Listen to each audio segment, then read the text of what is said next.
All right, let's take a trip back in time. I want you to picture this, a horse-drawn carriage bumping along a road in 18th century France.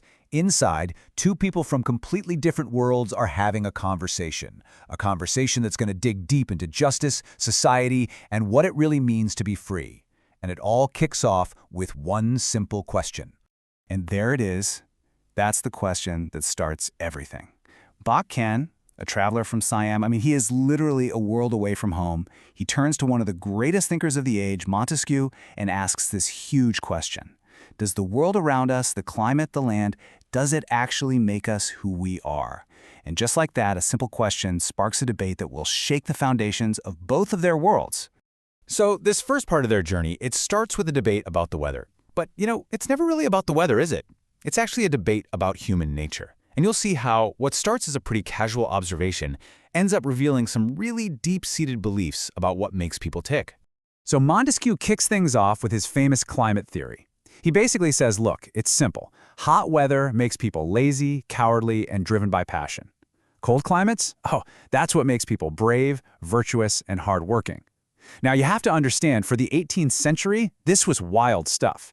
The idea that our character wasn't just decided by God, but was physically shaped by the environment, that was a bold, bold claim.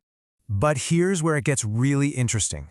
Bak Ken, he doesn't hit back with some complicated philosophical argument. Nope, he just uses simple, common-sense logic from his own life back in Thailand. He says, hang on, it's not extreme cold that makes people work hard, it's nice weather, when it's comfortable. It's this perfect moment, right? You've got this grand abstract theory clashing with just lived experience. Okay, so from the weather, the conversation naturally gets bigger. It moves from the natural world to the social one. How are we supposed to live together? How do we make things fair? And this leads them to compare two completely different ways of running a society, one from Bak Ken's home, and the other, the feudal system of France. And this is where Buchanan just blows Montesquieu's mind. He describes this system where the leader, the Chow Cat, isn't a king or a wealthy lord. His power doesn't come from money or a fancy title. It comes from respect that he's earned over a lifetime and a genuine duty to take care of his community. Justice isn't some decree from on high. It's worked out together through mediation.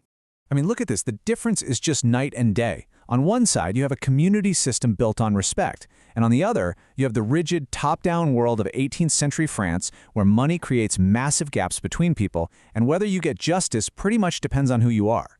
And check out that last point, slavery. Just totally accepted in France, but completely off the table, unthinkable in Bak Ken's society. And Montesquieu's justification for this, honestly, it's pretty jarring to hear today. He argues that in his society, this huge gap between rich and poor isn't a problem to be solved, it's a necessary part of how it works. He basically says we need poor people and slaves to do all the hard work so that the wealthy can have the time and luxury to create art and culture. It's a brutal logic that really exposes the thinking of the era. So their journey takes them to the bustling streets of Paris. They're having dinner with a pretty famous guy, the royal sculptor Antoine Coisavox, and the conversation shifts again. This time to literature, and a story with a hidden punch, written by another intellectual giant, Voltaire. At dinner, Antoine starts telling this story. It's about a guy named Zadig. Zadig is young, rich, and a genuinely good person. And his whole philosophy is, hey, if I'm a good, honest guy and I use my head, things will work out for me. Simple, right?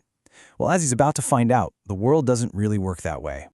What happens next is just a whole series of terrible, ironic twists. He acts bravely to save his fiancée and gets badly injured for his trouble. The so-called expert doctor is completely wrong. And his true love? She dumps him for one of his attackers because she has a thing against one-eyed men. It's just one gut punch after another. For every good thing he does, something awful happens. Voltaire is painting a very bleak picture of the world. And as their host points out, this story isn't just entertainment. No. It's a weapon. Voltaire is using the story of Zadig to go after the biggest powers in France. He's taking aim at everything: the crooked courts, the closed-minded religious fanatics, the nobles who care more about power than people, the whole system. So, the next morning, you can imagine all of this is swirling in their heads. Bak Ken, after hearing all this criticism, turns to Montesquieu and basically asks, okay, we've heard the critique, what's your solution? What's the plan? We're shifting from what's wrong with the world to how we can fix it. Montesquieu's answer starts with something that to our ears sounds, well, a little contradictory. He accepts the social classes of his time. He's not questioning that. But then he drops this bombshell. Everyone, and he means everyone, even slaves and the poor, has human dignity. And because of that, those with power have a moral duty to show compassion. This was a radical idea. And this isn't just some vague philosophical idea. Montesquieu lays out a concrete step-by-step plan. Abolish witch trials. Stop using torture. Assume people are innocent until proven guilty. Make the justice system fair for the poor. This isn't just tweaking the system. This is a total revolution in thinking about justice, moving from cruelty and superstition to reason and basic human rights. And it all leads to this. This is the big one, his ultimate goal, liberty. He says the whole point of a good society is to make sure every single person has equal rights and the freedom to choose their own leaders. I mean, think about it. In an age of absolute monarchs, saying that people should govern themselves, that was incredibly dangerous talk. And that's where our trip to the 18th century ends. But the conversation? It's nowhere near over. The big questions they were wrestling with in that carriage, about fairness, about equality, about what a good society looks like, we're still wrestling with them. So it leaves us with this question, right? These ideas are over 250 years old. But when you look around at our world today, how are we doing? Have we figured it out yet?